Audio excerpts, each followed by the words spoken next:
Good morning, YouTube. I know it's been a really long time. Probably like a year and a half I've been on here. I wanted to kind of do a recap of what you guys have missed. Nothing good, which is why I haven't been on here.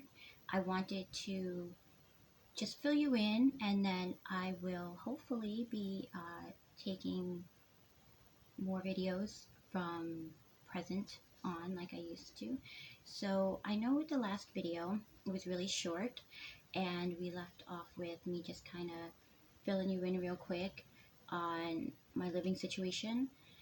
And I think at the time I was even looking into going back to work. Well, let's just say after that video uh, uploaded, I would say that pretty much everything in my life that had happened prior, um, including like my treatment stays, and because when you're in treatment, you open up, you go into your psyche and you open up doors you don't necessarily want to open up to try to get to the root to why your eating disorder has gotten so strong and taken over and just led you up to the point of treatment.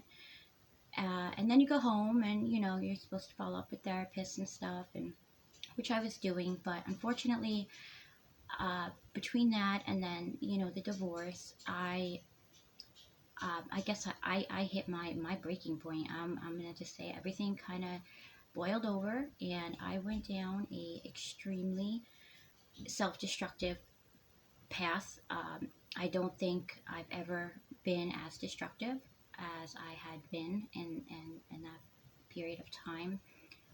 Unfortunately, during that time, I, you know, I, my little self-pity rabbit hole that I fell down into, I took a lot of people with me that did not sign up to go on such a ride, and I hurt a lot of people, and I hurt a lot of relationships, and um, I hurt myself a lot, and I had uh, pretty much given up on life. I felt like, yep, I failed at life and lost everything, and game over. What worse could happen, and leave it to me to find out worse things can happen. And I pretty much, though, I stayed in that tunnel vision of um, just self-destructive behavior up until Christmas, actually, of last year.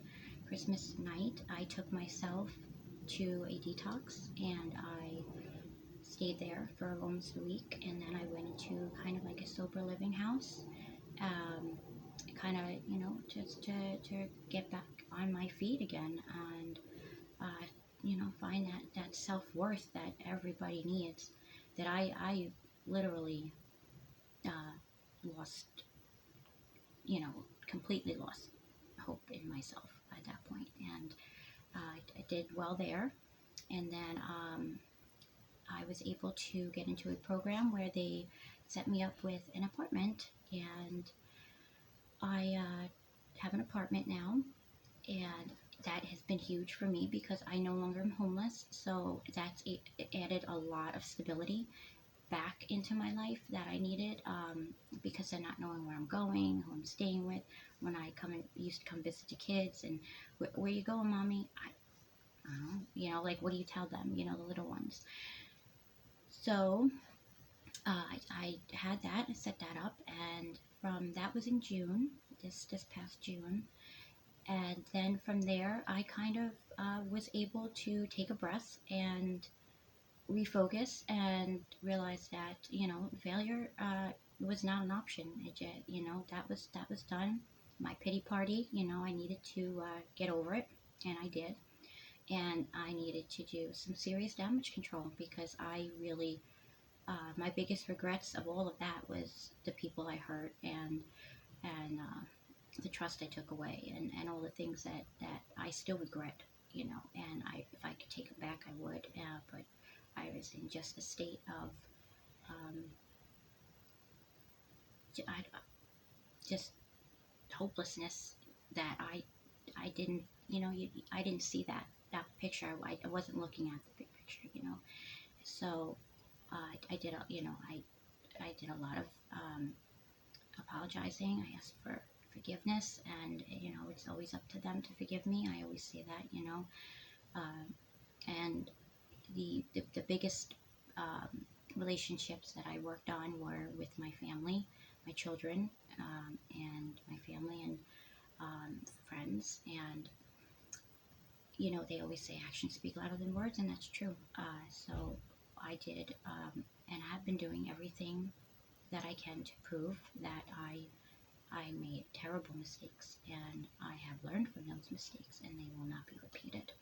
And even as as old as I am, you still make mistakes and you still learn, and that's part of being alive. You're never done learning, and especially me, I learned the hard way a lot. So I've been working on myself, and I have been able to fix my relationship with my children. In fact, my relationship, thank God, with my children are better than it's been in a really long time. I'm very grateful for that. All four of them have just, we're good, and that is more reward than I deserve, to be honest. So I'm very grateful for that. And my family, I have, done very, very hard work to show them, and I am doing all the right things. So hopefully, those who have stood by me are seeing it, and those who chose to step away, I hope will, when they ever decide to come back, will see that I have done work and I am doing the right things, and they will be able to get the better part of me this time around. So what I'm hoping, that they'll give me that opportunity, but that's up to them, and that's their right. And I wish to God I didn't behave in the ways that I did, and I have to live with that. I have to live with that. But I also want to move forward, and I also don't want to be stuck in the past, because you can't. Once you're stuck in the past, it's just a cycle, and I don't want to be in that cycle. And I am trying to better myself and move forward. And God gave me a lot of chances, and this one I'm taking seriously. So I'm hoping that things will mend in time. Time heals all, they say. So I'm praying that that is the case. And I also am still fighting, as far as my eating disorder goes. Not doing the best, but in the state I'm in, not having the resources and the doctors who are properly educated, it makes it tough. So I have had to really advocate for myself, and I'm very proud of myself for that, because I had to really step up. I've had to learn to vocalize when I am not okay with their treatment methods or the way that they speak to me. A lot of people, even going into an ER, will see me and think, "We'll just eat," like I'm wasting their time. Well, I don't want to be here either, especially with COVID, especially with, knowing that I already have enough guilt, feeling like just I'm taking up space to begin with, let alone a hospital bed. I'm here because I can't help myself, and I need you to do it and help me help myself, or at least, and so I'm learning to use my voice in that manner, and just, I always think of, I've been through this for so many years that it doesn't hurt my feelings so much anymore, as much as it disappoints me that the education with this particular mental illness just has not been researched enough. And it's a disappointment for me, and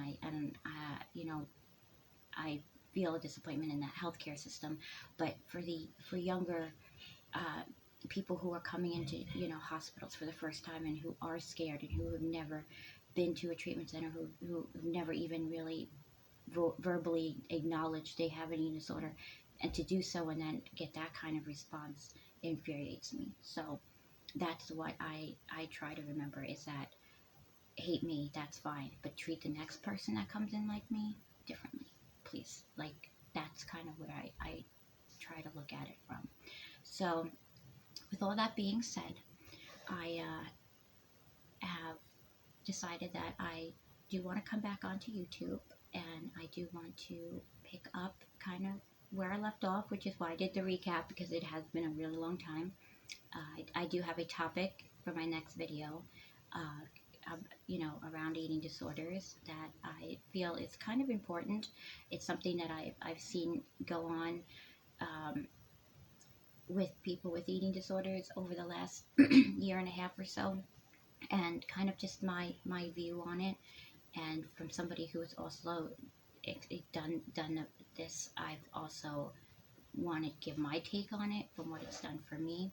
So that will be my next video. But this one really is just more of a, I'm back, and I've missed everyone. And for all of you who are still signed on to my channel, I am so thankful you guys are here, and I really missed you. And for those that have reached out here and there, I mean, that was really touching, and that really helped me really decide that I do want to come back on here. But I've always said I'm open, and I'm honest, and I will always share the good, the bad, and the ugly. And there was a lot of ugly that you guys missed, and but it's still, worth sharing, because it was part of my life, and it's what has kept me away. So with that being said, again, I want to apologize to those I've hurt, those whose trust I've taken away, and those who I've disappointed. And I, from the bottom of my heart, I can't say I'm sorry enough. And like I said, I hope one day they'll let me back in their lives, and they will see that I have changed for the better, and they will get the better part of me. And for those who have stood by me, and my friends and family who stood by me, and just been there for me, because it's very important to have support even in your darkest moment. That I couldn't have gotten through it without them, and I love them from the bottom of my heart, and I'm truly grateful, and I'm very blessed, and I'm grateful to be here. And I hope everybody is doing well and getting through this pandemic, because on top of that, the pandemic is not making life easier. I know I know I mentioned I have an apartment, but I am spending the majority of my time, actually 90% of my time, back with my ex at his house. And believe it or not, we are getting along so much better as friends than we ever did as a married couple. And we have a good relationship now, and co-parent really well. And I am here while the kids are in school. I do online schooling with them, and it's been really nice. And I do go to my apartment from time to time, but it is in the safest neighborhood, and the tenants, some of them are wonderful, some of them are rough, and I don't feel exactly safe having my boys over there really often. So I do spend the majority of my time here. I will work on that situation, in the new year, and possibly looking into moving, and getting maybe an apartment closer, because right now I am kind of behind the stratosphere, which, if for those of you who live in Vegas, know that behind the stratosphere isn't the best area. So, trying to move a little bit closer. It's also the other side of town, so without a car it's hard. So that's why I spend pretty much all my time here. So I'm enjoying that, and I am enjoying just, navigating through school with the boys. I kind of feel like Billy Madison, like I'm going through elementary school all over again, and with homework and all of this. But it's interesting. It is interesting, and but it's scary. My little guy has asthma really bad, so he's very high risk. He just got out of the hospital last week for a very bad asthma attack. So it does keep you on your toes, but I'm trying to, you adapt. You definitely learn to adapt to this new way of life. And I'm just really looking forward to the holidays and just ending it on a good note. And I am looking forward to the new year, and I am just, just trying to, like, you know, close the old door, close those doors, so I don't keep going back there, and just keep moving forward, and doing things that keep me busy, keep me productive, and keep me on the right track, and doing the right things. So, with that said, I love you all. I missed you all, and I will see you guys in the next video.